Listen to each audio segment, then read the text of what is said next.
Welcome to Soundcheck with Pastor Isaac. I'm back again with Philip Kirby, and we're at Kirby and Associates right now. Yes. And we're going to continue to talk about some of the things that we were talking about last week. So let somebody know that Soundcheck is on. If you're a Springer, call somebody. Let them know the Springers are back. Hey. Once a Springer? Always a Springer. That's right. You better know it. So, Curb, we got saved pretty much at the same time. Yeah. Can you tell what you see about that? And I'm going to try to bring in some things from the way I see what God had done. Yeah.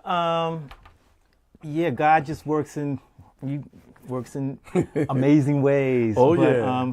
Truly, He had our footsteps in a plan order for us, and it's just beautiful. It's a beautiful thing. I actually got saved when I was probably maybe around 7 years old or so. I genuinely remember that experience, and it happened at Second Baptist Church where I went. Just right quick, you know, I used to go to Sunday school and just formally get the little book and you read the story. But what happened was the regular teacher was out, and one of the teenagers kind of came to substitute. Okay. But what she did, instead of going through the booklet, she shared Jesus, who He was, what He had died on the cross, and what He had done for us. And I remember, just listening, and I was like, wow. And so at the end, she said, if anybody wants to receive Christ, then just come up. Okay. And so, being 7 years old, I'm thinking everybody in the room was thinking like me. And so I go to get up, and then I like, you're the only one. I was the only one. And then my best friend, he was my good friend at that time, he didn't. And so I looked around. Remember, you 7 years old. I was like, come on. I was like, come on. He was, he did pull back. And then I was like, okay. So I went on up there. And then a few other kids came up too, I remember. So you did what you felt you had to do. Yes. No matter what somebody else was doing. You weren't going to just sit back because they did it. Yeah. And I just, that's how I acted. I reacted in that manner because what she said just moved me. Right. And so that's where what got saved there. However, but you grow up and, but then there's tradition. There's just living life and, things like that to where, although I wouldn't technically do crazy things, but at the same time, the life I live in was, had worldly things in it, just like, and stuff like that too. Right. So, and just not a revelation. It was, a lot of it was just, form and fashion. And not that I loved the Lord, Right. It wasn't there, but it wasn't what I call sold out. It wasn't a sold out situation. And it's kind of go with the flow, So when I got to Virginia Tech, which was in 81. Which was in 81, fall of 81, because I played the piano. Right, and he's good too, man. He's really good. In fact, let me throw in a commercial right here. I couldn't play with my friend because Philip Jr., his mom would call him and he would have to come in the house for his piano lesson. I'm like, no. Or she would call him and say, Philip Jr., did you practice? No. Get in this house. And so that's the end of our playing time. Yes. So just to tell you, this boy can play. And just to piggyback, I just want to say this, to piggyback off of that used to happen. And I used to be mad because man, Mama, I want to stay and play, or I want to go out with the guys and play or do whatever. And I remember sometimes it'd be clashes because I'd be stubborn, I'm like, I ain't playing or whatever. Or I just sit on the piano and wouldn't play, mope and stuff like that. And she like, play, and we kind of go back and forth a little bit, because she like, you staying in there till you, practice those songs. And I'm like, I'm just going to stay in here. So I just be sitting, just being honorary. And so we go back and forth sometimes. But I remember one day, my mama said, one day you're going to thank me for making you, sit down here and learn this piano. And I'm like, no, I ain't. Back then I'm like, no, I ain't. What I need it for? What I'm going to need this piano for? Right. Ain't nothing, who out here, playing the piano? It just didn't make sense for me at my younger ages. You were the only kid I knew in the neighborhood that played. Yeah. And so But you know, eventually, and actually, it got to the point where I chose not to play because as I got older, once I got to middle school, I was too old to be made to do it, and so. And then when I actually made the basketball team at Fairfield, and I was like, okay, this is a good out right here. So I said, well, Mom, I got practice in the evenings now, and I ain't got time to play the piano. And so I stopped playing. I stopped playing throughout the basketball season. But I know now it's the Holy Spirit. But when season was over, I remember one time just walking down the hall in the house, walking past the piano room, and I looked in there, and it was like, you know what? I got an unction to say, go back and play. But the difference was now I wanted to play versus being made to play. And that made all of the difference in the world. Let me say something with that. Your giftings, God puts things in you, and they have to be developed. Yes. The gifting was in you, and you didn't feel like getting it developed because it took time away from the things that your flesh wanted to do. But now God was able to use that thing, and even now Philip plays beautifully for churches and for other events and things that people have.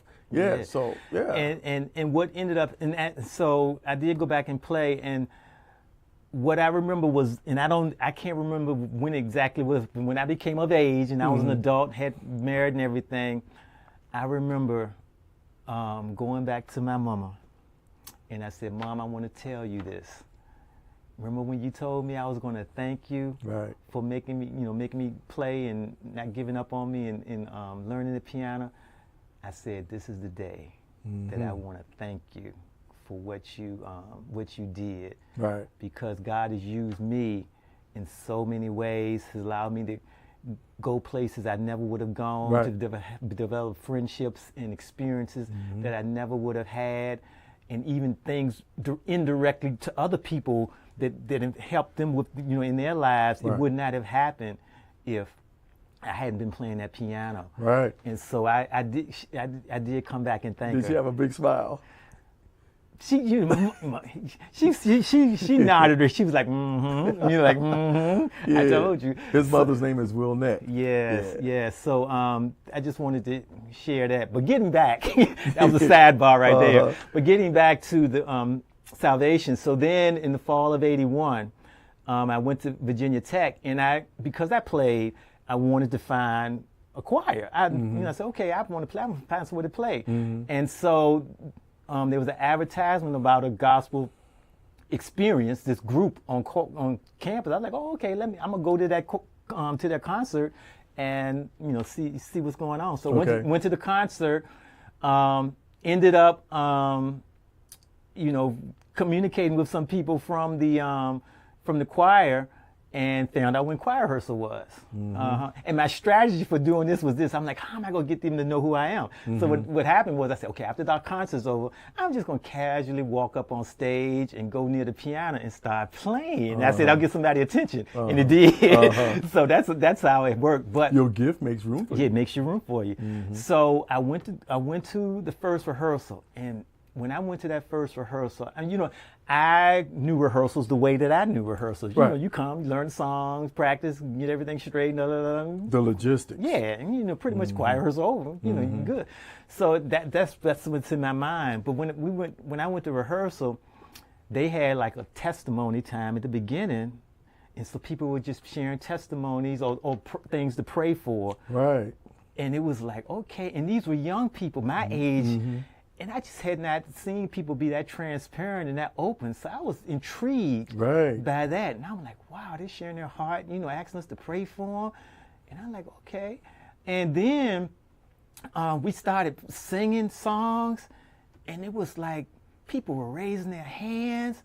And I was like, whoa, this is so right. And remember, they're my generation, my age. And I hadn't seen that much with the teenagers and stuff. Like in my church, you see the older people, something like that. But I was like, wow. And then I saw people crying. I saw men, guys were crying. And I'm like, whoa. God, I know he was just ministering to me, and just the presence.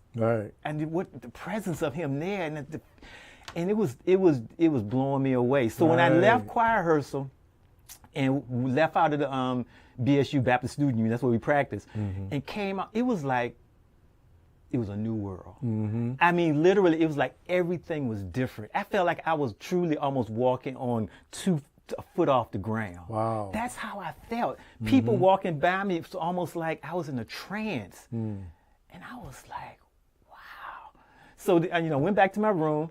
The next day come and you want to, so I remember I was like, okay, I'm going to go back next week and see if this thing really is real. Like, was this just a figment of my imagination, or was it just some little feeling I had? And I remember going back, and when I went back, the same thing happened again. And it was like, man, but what happened was like, it was like I had found what this life was about. Right. And it was like, man, I wanted at this level. Like I said, I was saved, but I was not sold out. Right. And man, what was ministered to me at those rehearsals was what it was like to be sold out. And man, I just was all in. That's awesome, man. Yeah. My testimony is very similar. I know you all have heard my testimony in the past, but mine started at a choir rehearsal. Yeah. In fact, a choir rehearsal, not like Philip. I didn't want to go to the rehearsal. In fact, I had avoided the guy inviting me for the whole first year I was at VCU, Virginia Commonwealth University. The next year in September, it was like there was a funnel of people, and the gentleman's name is Tyrone Burrell. He was right at the end. I was like, oh, no, I can't avoid him. And so I went there, and he invited me to the rehearsal. It's like, all right, I'll come. He said, don't bring your drums. We're just going to have a meeting. Right. And the same thing that Philip experienced is what I experienced. They were just talking about what they were going to be doing for that semester. Then they started talking about what they needed in prayer. And so they stood up in a big circle, holding hands and praying to a God that I didn't know, even though I've been in church my whole life. Yeah. I was 19, man, and I did never feel that presence of God like I felt in a choir rehearsal. Yes. And so the real deal happened. And so Philip came home during the spring or fall break. And we talked on the phone because back then it was long distance. We won't go be calling each other for real. It costs money. Yeah. It won't just and so we called each other, and he said, man, I got something to tell you. I said, I got something to tell you too. I said, you go first. And what did you tell me? You remember this better than I do. Oh, okay. Well, I'll tell you. You tell, yeah. Philip said, man, I got saved. I said, me too. And then we told our story about how God had done it at the same time. Yeah. It's just amazing how God would take two people from two different families, two different situations going on, but at the same moment, we received Christ for real. Right, Yeah, because I had been baptized before, right, but I had never had a commitment to Christ. I never had a walk where I felt that I needed to research or search the Bible and to pray. None of that was a part of my daily routine. Right. Until I met Christ. Yes. And that's just, my wife Rosalind, she shares this. She shares that when we were in high school, when she looked at us, the two of us, she would always think in her mind, she was like, well, whoever marries them is going to be, I don't know if she used the word blessed back then, but we're going to be fortunate to marry those guys because those are such good guys. Wow. So, we were always what you want to call good, but it wasn't good enough. We still would have, bust hair wide open because that didn't make the difference. But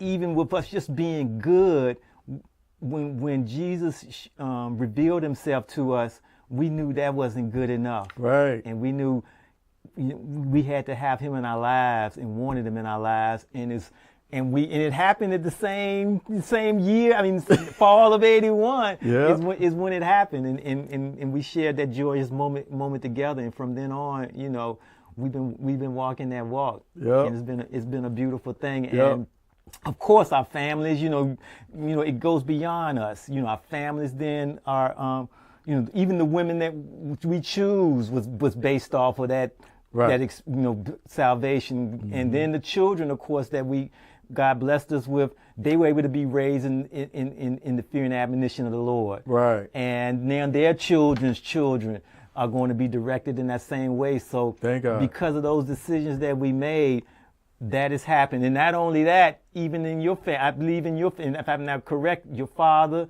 receiving the Lord. Yeah, my dad got your saved. dad got Yeah. saved, and your mom probably even stronger relationship, if not salvation herself. Right. But all that's the fruit of that decision, and it's a wonderful, beautiful thing.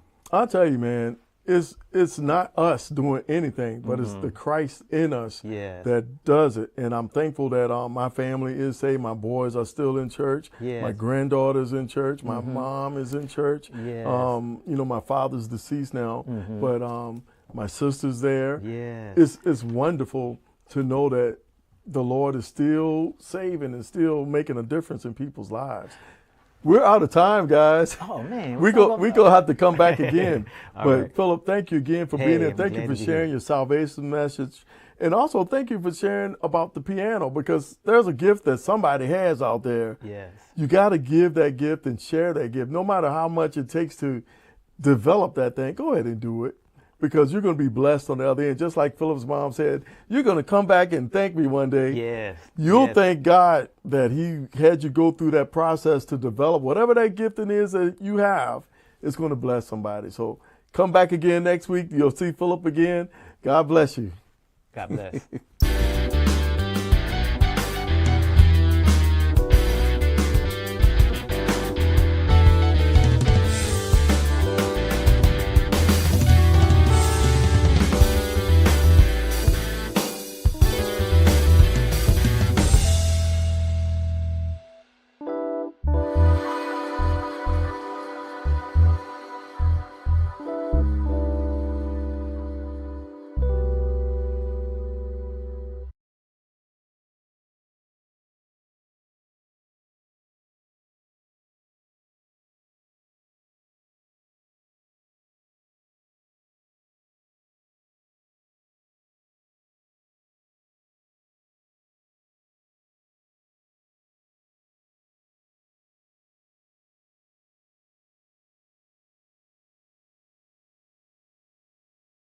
So you had a few different names that Yeah. you've gone by. Yeah, so this is my friend Philip. I know I've mentioned him so many different times. In fact, I'll probably put an episode at the bottom right here scrolling, so you can go back and check that episode out that I had a dream about him. And I don't even know if you saw the episode or not, but it was so many years ago that thing happened. This is the Philip that I've always been talking about. So after 200 and some episodes, finally he's on here. That time to come. Yeah. So we met, what year?